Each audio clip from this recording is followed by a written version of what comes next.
He's a former chair of Community Futures, Chamber of Commerce president, and has sat on the Environmental Appeal Board under 2 different provincial governments, among many other things. Colin Palmer.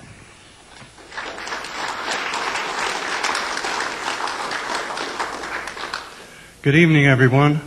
I have 2 hurdles to get through for every meeting in a community where I'm not well known. First is my accent. People will spend hours trying to figure out, where's he from? Where did he come from? So, no, it's not Australia. It's not Scotland. It's not Lancashire. I was born 15 miles away from a town in England, a town called Royston. I came from South Yorkshire. And I've been in Canada now for nearly 50 years. I've lived all that time in Powell River. So we can get over that hurdle. You don't have to worry about where I came from. Second hurdle, well, this is the most difficult one. I'm a politician. I know what you're thinking. I know. You got Rob Ford on your minds and you're looking at me and you're saying, oh, they're all the same. They're all the same. So I live with this. I accept it. So if you can get over that, we're fine. So I just want to set the scene this evening as to where I'm coming from. I'm one of you. I eat food. We all do. And so what is the significance of what we're doing here? I want you to remember tonight 2 numbers. One is 12 and one is 14. And they impress me a great deal. There are 12 species of crops which account for 80% of the world's annual tonnage, food tonnage. They are wheat, corn, rice, barley, sorghum, potatoes, pulse soybean, manioc, sugar beet, bananas, sugar cane, and sweet potatoes. That's it. That's how limited the world's food crops are. There aren't thousands of them. There are 12. And there's been no domestication of a single major new crop in modern times. So when I go out here wondering why people are getting a little bit excited, I'm really realizing that, you know, we're not talking about cabbages, apples, and Brussels sprouts and lettuce. We're talking about 12 crops. And that's the limit that we've got for major food production on this planet. So if you want to remember this for the rest of the evening, I'd appreciate that. And also the fact that those crops are only grown in limited areas in the world. Not all over the planet, only in limited areas. The number 14. There are only 14 species of animals which have been domesticated before the 21st century. And of those 14 animals, 5 of them are widespread, and they're important around the world. Only 5 of them for food. Cows, sheep, goats, pigs, and horses. Yeah, people do eat horses. And we're not talking about taming animals. We're talking about rearing them for food. That's all you've got. So if you're worried about, if you want to know why I'm worried, and I'm like you, I eat food, then this is the significance of what we're talking about. We don't have a great number of choices. And therefore, we've got to be careful with what we're doing. So my concern is having control of those crops and seeds and animals in the hands of a few people or in the hands of corporations through patents is more than worrisome to me. And if you control the seed supply, let's face it, you might control the world, because we know that the crops are in limited amounts. For example, Monsanto now, they own 20% of the global proprietary seed market. 20% of the world's proprietary seed market. And DuPont and Syngenta, they also own that. So they're up to 44% in corporate control in those 3 corporations now. You want to challenge the numbers, that's fine, but that's what I've been reading. And corn and soy are ubiquitous throughout all the foods that we eat. So my argument is, could we please have certainty rather than concern with what I'm eating? That's my concern. And I don't have that certainty. And it's very worrisome. For example, in the world right now, there are almost 60 countries that don't accept GMO crops. Not because necessarily they don't want them, they can't even afford them. It's very expensive. And a lot of countries say, hey, don't even bring that here, we can't afford it. And other countries are saying, you're going to destroy my life with this stuff. So please don't bring it to this country. And nearly all the GMO crops are grown in the US, Argentina, Brazil, Canada, China, and South Africa. But the developing countries and the underdeveloped countries won't even go near it. And it's such a problem now for Monsanto because they can't sell it all over the world and they can't control the world's food supply and make even more money. They're going to Iowa and trying to persuade their farmers to grow corn to produce ethanol rather than food. That's how desperate, well, I won't say desperate, but Monsanto are now changing their strategy. They're realizing they can't sell enough of this stuff. So let's find another way to make another product. And so that's the kind of thing that's going on in the world. And then we get to the labeling and the testing issues.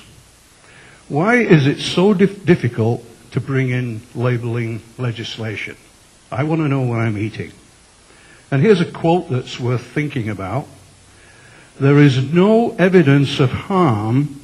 Sorry, here's the quote. No evidence of harm is not the same as evidence of no harm. Read that again. No evidence of harm is not the same as evidence of no harm. And with no labeling, there's no way of going back to trace the escalating rates of allergic diseases. We've heard tonight that this is starting to develop now, but the labeling doesn't help because you can't go back. Where is this stuff? Well, we don't have any way of checking out in the general community what we're eating because there isn't this labeling. And so we either, have to trace the escalating rates of disease by other means. And isn't it interesting that when anybody wants to be an organic farmer, they have to go through the non-GMO project verified seal process, and they have to be labeled. So when you go into the supermarket, there's the organic section. And all those people who have put their products there, they have to go through this rigorous testing session.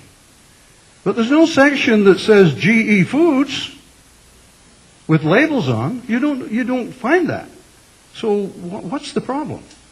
And the problem is that we've got a system of government that is not allowing us to develop get rid of our concerns. So what happened in Powell River? Well, excuse me here because I don't want to play around with computers too much. But in June 24th, 2009, my board passed a motion that the board declare the Powell River Regional District a genetically engineered free crop area, and that the board accept the report from Chair Palmer on this subject and endorse its recommendations. 2004. We didn't know. We were innocent, and we had no idea that it was one of the first declarations in Canada. And today, when you take our letterhead, it says right there, genetically engineered free crop area.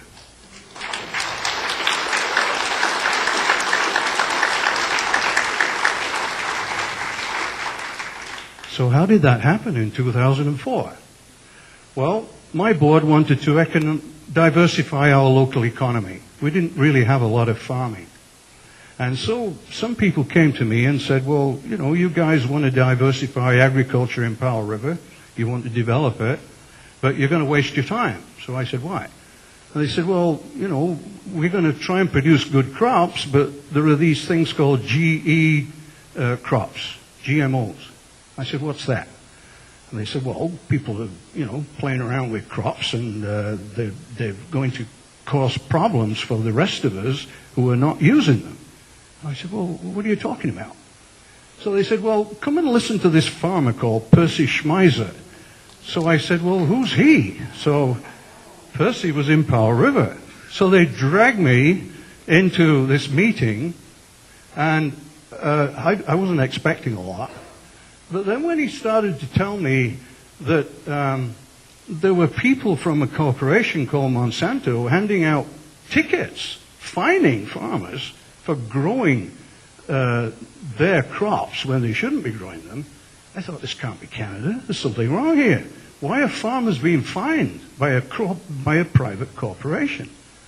So listening to Percy and all the other stuff that was going on, and finding out that a federal civil servant had been gagged, which didn't seem to be right in Canada either, I started to look into this whole thing a lot more. So in the end, it all came down to the fact that the patent situation is what really triggered it off. And in 1982, the Commissioner for Patents in the federal government granted a patent for a yeast culture. And this led to patents for canola and corn, especially patents produced by Monsanto.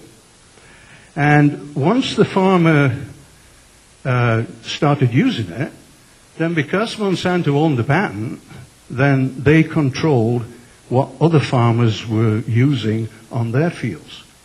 I thought, this can't be happening. And basically what had happened was the private seed world had become private. And that had never happened in Canada, to my knowledge, but yet there it was. So if you want to know how this started, it started with the federal government. It didn't start with the corporations. And you have different federal governments that have supported this. Not just one party, different federal governments. So when I produced my report, I sent it to the Prime Minister at the time, Paul Martin, and I said, you know, I've written this report, my board has declared this a free crop area, and what do you think? And I wondered what he would reply. So he sent me a very nice letter and said he'd read it with interest. Now, I do that sometimes as a politician. I tell people I've read something with interest. And I do. Yeah, it's interesting. It doesn't mean I can do anything about it. But he said that he'd referred this to the Minister of Agriculture and other ministers in the cabinet. So I thought, well, maybe one of them will reply. So one of them did. And this was in 2005. Guess who responded? Minister of Agriculture? No. Minister of Health? No. The Minister of Industry. As soon as I got that, as a politician, I thought, what is going on here? I expected the Health or Agriculture guy to answer. Minister of Industry. So I read this letter, and I'm going to be a bit sarcastic here because I was thrilled with one part of it. Let me see if I can find it here. Yeah. This writer, who was the Assistant General Director General to David Emerson in the Ministry of Industry, Policy Branch, said, as a result, patents cannot be granted in Canada on products and processes as they exist in nature, but they can be granted on things derived from nature. So I thought, wow, you know, we're not going to play around with bears and cougars and wolves, and we're not going to play around with natural animals and crops and you know, plants out there.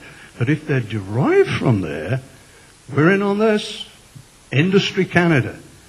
And I think probably the reason all this started was because there was this in the 60s and 70s, this belief that you could have a magic bullet for farming.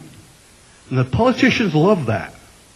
We get lobbied on occasions, you know, and we're saying, you know, if you do this, Colin, you're going to have lots of taxes, you're going to have great success, and you're going to be elected forever. You know, you've got to really go on this.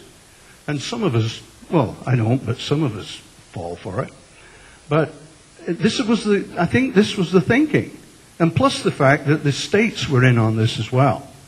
And in that time, I think everything the states did, Canada had to do, or at least they thought they had to. And it looked good for economic development. So this is the kind of thinking at that time. So they switched from public seed ownership to private seed ownership, and it became an industrial activity. And we're still there. That's the problem.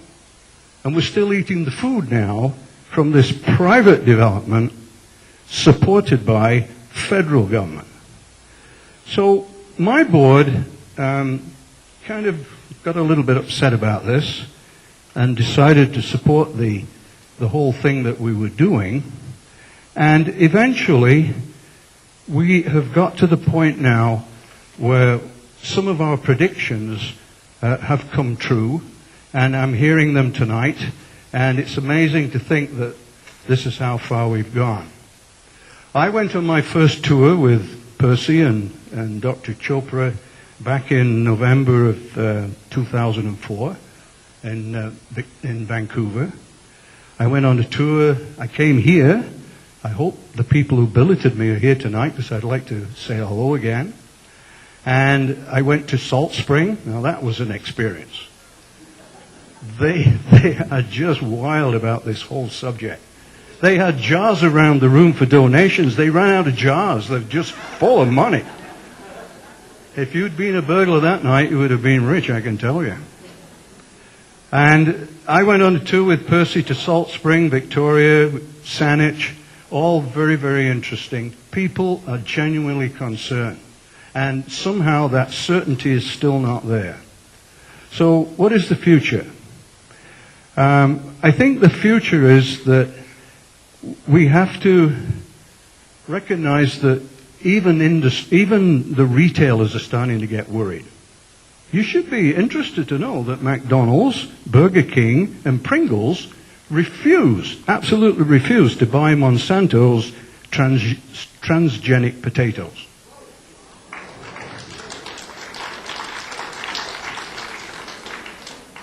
I don't recommend you eat everything at McDonald's, but that's the kind of thing they've done. They've said, hey, we're not playing around with this stuff. We've got just as much worries as anybody else.